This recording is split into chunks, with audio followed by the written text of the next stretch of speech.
Hello दोस्तों, आज हम इस कॉम्प्लेक्स सीक्वेंस का जो है कन्वर्जेंस निकालेंगे फॉर्मल डेफिनेशन यूज़ करके।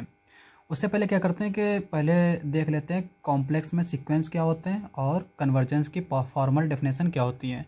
सीक्वेंस क्या होता है कि अगर हमारा कोई फंक्शन है कहाँ से कहाँ, नेचुरल नंबर से सी यानी कि कॉम्प्लेक्स नंबर में, जो कि हमारा किस तरह से डिफाइंड है, f n is equals to z n, जहाँ पे जेड एन हमारा कहाँ होगा, सी में, कॉम्प्लेक्स नंबर सी में। ठीक है, जहाँ पे एन हमारा नेचुरल नंबर में वेरी करेगा और जेड एन हमारा सी में। तो इन जो टर्म्स होंगे ना उनका कलेक्शन, जैसे ये जेड एन, इस तरह से हम डिनोट करते हैं इसको, n is greater than equals to 1। तो इस कलेक्शन को जो है वो हम कहते हैं सीक्वेंस। और ये हमारे क्या होंगे, इसको हम लिखते हैं Z1 Z2, इस तरह से ये इनफाइनाइट तक जाता है, जहाँ पे हर एक जो है Z1 Z2 कॉम्प्लेक्स नंबर होगा। अब हम बात करते हैं इसके कन्वर्जेंस की। तो जो सीक्वेंस है, अगर कोई Zn सीक्वेंस है, इसको हम कन्वर्जेंस कब बोलेंगे, is said to be converge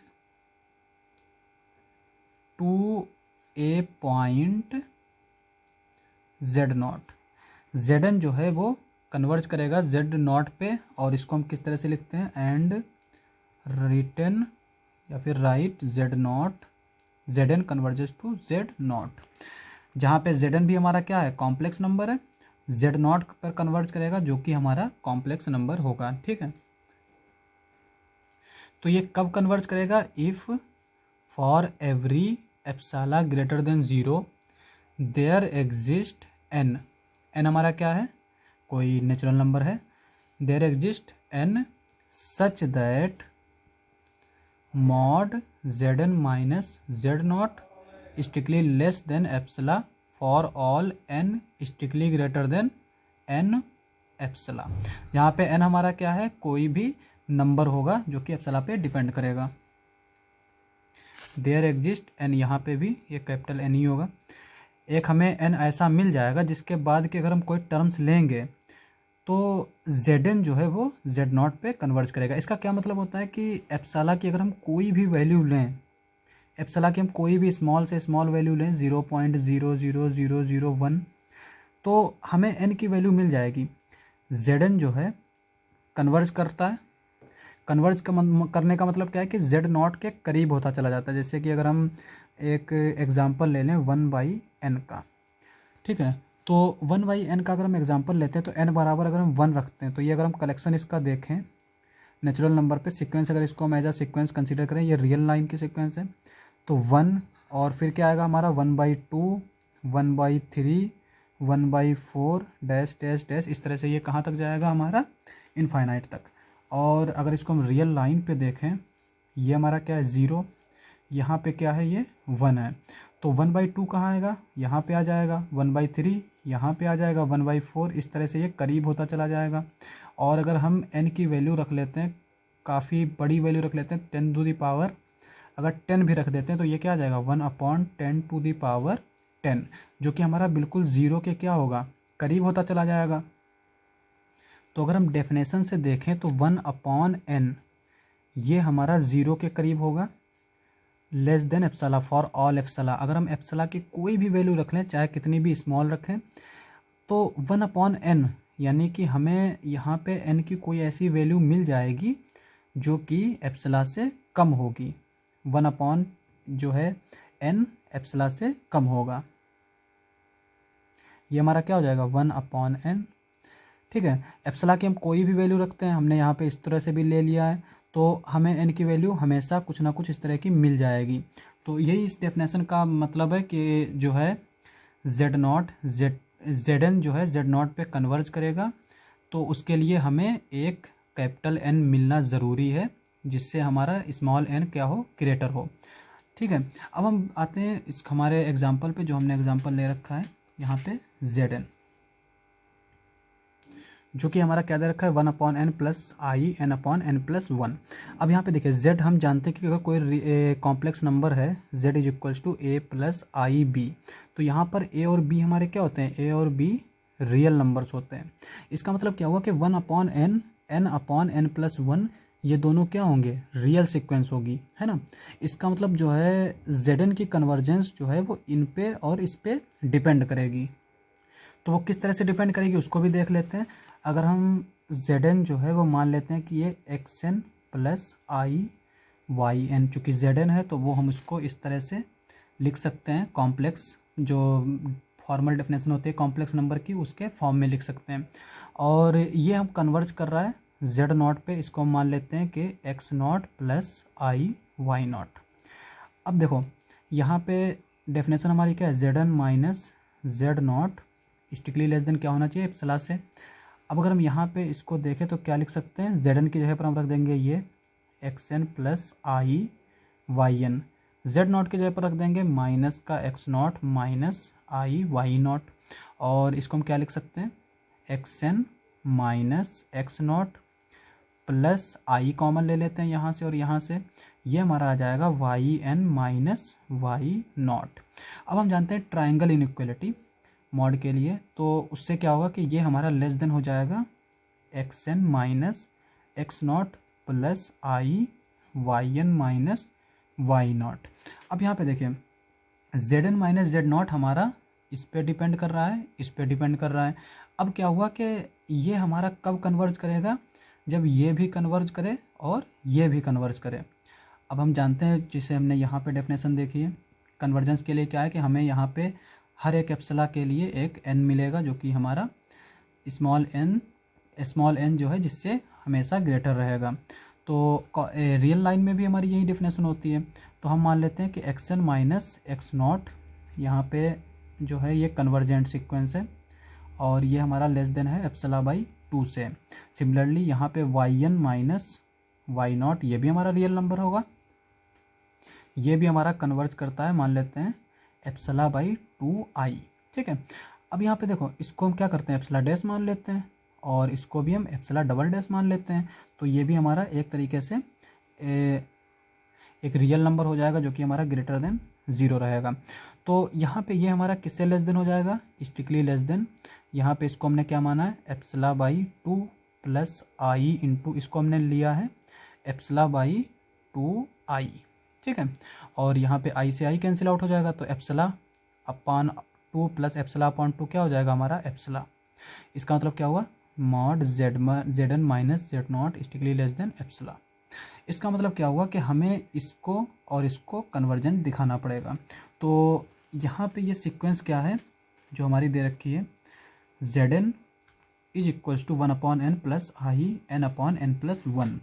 अब हमें क्या करना है कि अगर जेड एन को कन्वर्जेंस दिखाना है तो हमें इसको और इसको कन्वर्जेंट दिखा देना है। तो हम कह देंगे कि जेड एन भी हमारा कन्वर्ज कर रहा है, चूँकि हमने यहाँ पे डेफिनेशन देखी है कि अगर हमने एक्स एन को जो है कन्वर्जेंट दिखा दिया कि एक्स एन कन्वर्ज कर रहा है एक्स नॉट पे, वाई एन कन्वर्ज कर रहा है वाई नॉट पे, तो हमारा जेड एन कन्वर्ज कर जाएगा जेड नॉट पे। तो ये हमारी डेफिनेशन आ गई है।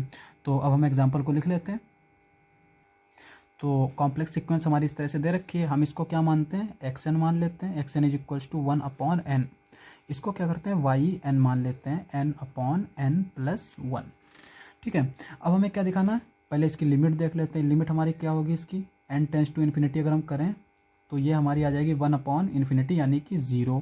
और इसकी अगर लिमिट देखें तो limit n tends to infinity y n, इसको हम क्या लिख सकते हैं limit n tends to infinity, हम ऊपर नीचे n से डिवाइड कर देते हैं तो ये हमारा आ जाएगा 1 अपॉन 1 प्लस 1 बाई एन, ठीक है। और 1 अपॉन एन क्या हो जाएगा हमारा 0, तो ये हो जाएगा 1 अपॉन 1 प्लस 0 यानी कि 1 आ जाएगा। तो इसकी लिमिट हमारी क्या है 0 और इसकी लिमिट हमारी क्या आ गई 1 आ गई। तो अब हम डेफिनेशन देख लेते हैं। डेफिनेशन हमारी क्या है x n minus x naught, ठीक है। और ये हमारा क्या है किसके इक्वल होना चाहिए, एक्स एन हमारा क्या है 1 अपॉन एन और एक्स नॉट हमारा क्या आया है 0। और हमें क्या दिखाना है कि ये हमारा स्ट्रिक्टली लेस देन एप्सिलॉन होगा for all n strictly greater than, हमें वहाँ पर एक कैपिटल एन मिल जाएगा, ठीक है। तो वो हमें डेफिनेशन अभी प्रूफ करनी है। तो ये हमारा किसके इक्वल हो जाएगा 1 अपॉन एन और ये हमारा एप्सिलॉन से लेस देन होगा, ठीक है। अब हमें क्या करना है कि कैपिटल एन फाइंड आउट करना है। अब एक हम जानते हैं कि आर्किमीडियन प्रिंसिपल क्या होता है कि for every real number for every real number, हम इसको एप्सला ही मान लेते हैं रियल नंबर को। फॉर एवरी रियल नंबर एप्सला, चूँकि हमें यहाँ पे भी देखना है तो हम इसको एप्सला डैश मान लेते हैं। For every real number epsilon dash belongs to R, ठीक है। अब हमें एप्सला डैश इसको मान लिया, यहाँ पे जो हम प्रूफ करेंगे उसको हम एप्सला डबल डैश मान लेंगे। तो एप्सला डैश हर एक रियल नंबर के लिए हमें एक जो है इंटीजर मिल जाएगा।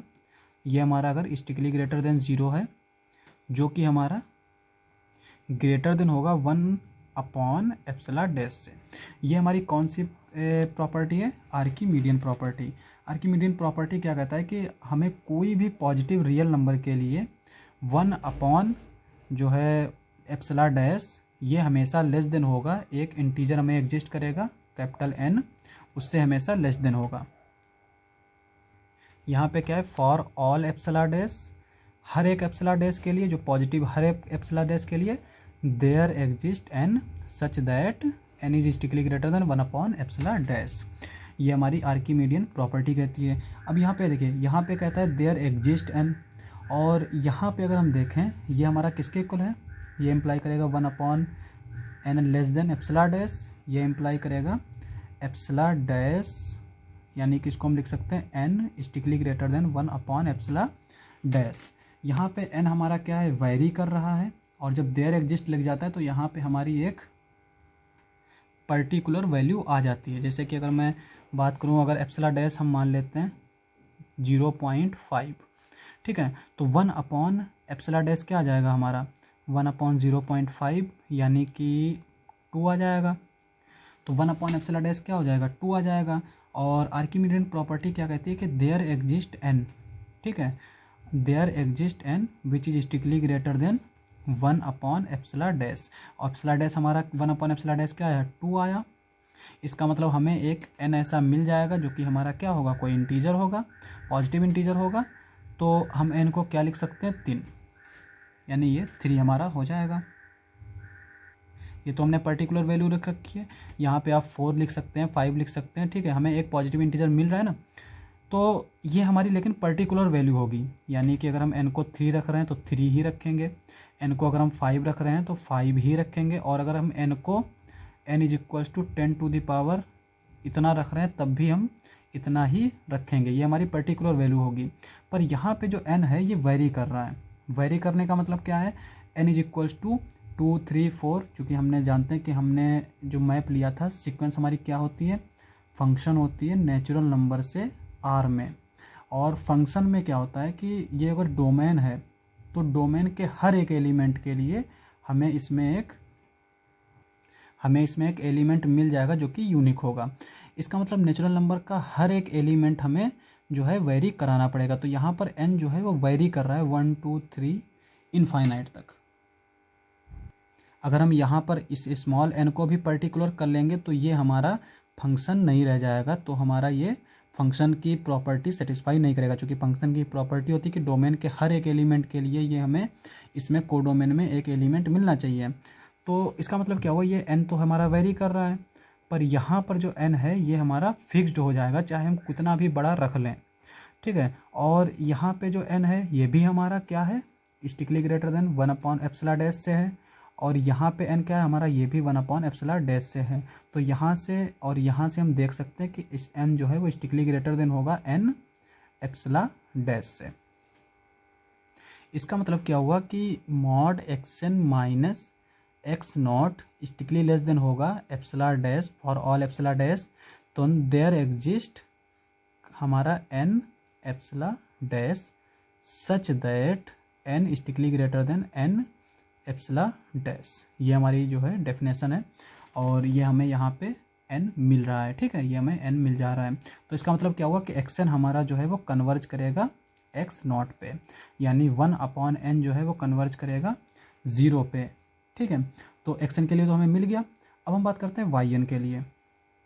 यहाँ पे तो ये हमारा 0 पे कन्वर्ज कर गया। yn हमारा क्या दे रखा है? yn minus y not. ये हमारा yn दे रखा है n upon n plus 1 minus limit हमारी क्या आई थी? y नॉट 1 आई थी, हमने यहाँ पे जो है फाइंड आउट की थी ये, ठीक है। तो यहाँ पे हो जाएगा हमारा ये -1, और इसको हम क्या कर सकते हैं, यहाँ पे इसको इसके साथ मल्टीप्लाई करके इससे सब्सट्रैक्ट कर देंगे, तो ये आ जाएगा n minus 1 divided by n+1 mod. यहाँ पे n से n कैंसिल आउट हो जाएगा, तो ये हो जाएगा हमारा माइनस का 1/n+1, और चूँकि मॉड लगा है तो ये हमारा 1/1+1 हो जाएगा। अब देखिए n जो है वो हमारा n+1 जो है वो ग्रेटर देन होगा n से। ये क्या इम्प्लाई करेगा कि 1/n+1 जो है वो लेस देन हो जाएगा n से। ठीक है, चूँकि हम इसको इधर ले जाएंगे और इसको इधर ले आएंगे, तो यहाँ पर 1/n+1 क्या है, स्ट्रिक्टली लेस देन 1/n, तो ये भी हमारा क्या हो जाएगा, स्ट्रिक्टली लेस देन 1/n। तो यहाँ पर इसको फॉर ऑल एप्सिला डबल डैश, इसको हम डबल डैश मान लेते हैं। अब यहाँ पे देखिए, यहाँ पर भी हमारी सेम कंडीशन आ गई, एप्सिला डबल डैश। जिस तरह से यहाँ पे हमारी आई थी 1/n strictly less than एप्सिला dash से, और यहाँ पे हमारी क्या आ गई 1/n strictly less than एप्सिला double dash से। तो सिमिलर प्रोसेस होगा जिस तरह से हमने यहाँ पे किया था कि हमें उसके लिए एक n एप्सिला डैश मिल गया था, तो सिमिलरली यहाँ पे भी हमें एक n एप्सिला डबल डैश मिल जाएगा, जिससे जो है n हमेशा स्ट्रिक्टली ग्रेटर देन n जो है वो हमेशा ग्रेटर देन रहेगा। तो इसका मतलब क्या हुआ कि हमने देखा कि यहाँ पे y n भी कहाँ कन्वर्ज करेगा, y0 पे, जो कि हर एक एप्सिला डैश एप्सिला डबल डैश के लिए हमें एक n एप्सिला डबल डैश मिल जाएगा, जो कि हमारा इससे लेस देन होगा। अब यहाँ पे n एप्सिला डैश क्यों लिखा, क्योंकि ये n जो है वो हमारा एप्सिला डैश पे डिपेंड कर रहा है। जैसे यहाँ पे अगर देखें तो हमने यहाँ पे एप्सिला डैश की क्या ली थी, पर्टिकुलर वैल्यू ली थी 0.5। ठीक है, हमने पर्टिकुलर वैल्यू ली थी, तो हमारा n जो है वो इस तरह से लिख लिया था हमने 3। लेकिन अगर यहाँ पे एप्सिला डैश की वैल्यू हम चेंज करेंगे तो यहाँ पे हमें n की वैल्यू भी चेंज करनी पड़ेगी। इसका मतलब क्या हुआ कि एप्सिला डैश पर हमारा n डिपेंड कर रहा है, इसलिए हम इसको लिखते हैं n एप्सिला डैश। ठीक है, अब देखिए फॉर्मल डेफिनेशन हमारी क्या है, चूँकि हमें किसको दिखाना है, Zn को दिखाना है कन्वर्जेंस, तो अब हम इसकी फॉर्मल डेफिनेशन Zn की लिख लेते हैं। तो Zn माइनस Z0 ये हमारा किसके इक्वल हो जाएगा, xn plus i yn minus x0 minus का i y0। ठीक है, और ये हमारा क्या है, xn minus x0 less than equal to हो जाएगा, चूँकि हमने पीछे देखा था किसके, plus i y xn minus x0 yn minus y0। और ये हमारा किससे स्ट्रिक्टली लेस देन है, ये हमारा एप्सिला डैश से स्ट्रिक्टली लेस देन है, और ये हमारा एप्सिला डबल डैश से स्ट्रिक्टली लेस देन होगा। एप्सिला डैश को हम क्या ले लेते हैं, एप्सिला बाई 2 ले लेते हैं, और यहाँ पे आई को ऐसे रखते हैं। एप्सिला डबल डैश को क्या लेते हैं हम, एप्सिला बाई 2i ले लेते हैं। यहाँ पे i से i कैंसिल आउट हो जाएगा, और ये हमारा क्या आ जाएगा, एप्सिला।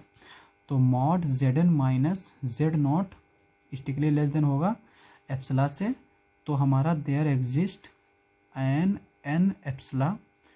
ठीक है, जो कि इस तरह से हमें एक n एप्सिला मिल जाएगा, जहाँ पर n एप्सिला क्या होगा, जो कि हमारा LCM हो जाएगा n एप्सिला डैश और n एप्सिला डबल डैश का।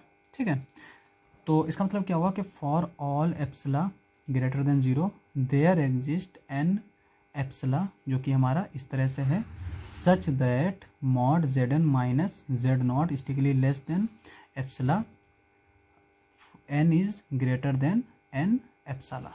ठीक है, जहाँ पे Zn हमारा कहाँ कन्वर्ज करेगा, जो है Z0 पे, और Z0 हमारा क्या आ गया था 1/n यानी कि 0 प्लस और ये i इंटू 1, जो कि हमारा i हो जाएगा। ठीक है, यानी 1/n प्लस i n/n+1 कहाँ कन्वर्ज करेगा, i पे कन्वर्ज करेगा। तो आज के लिए बस इतना ही। अगर आपको हमारा वीडियो अच्छा लगे तो हमारे चैनल को सब्सक्राइब करें। मिलते हैं अगली वीडियो में।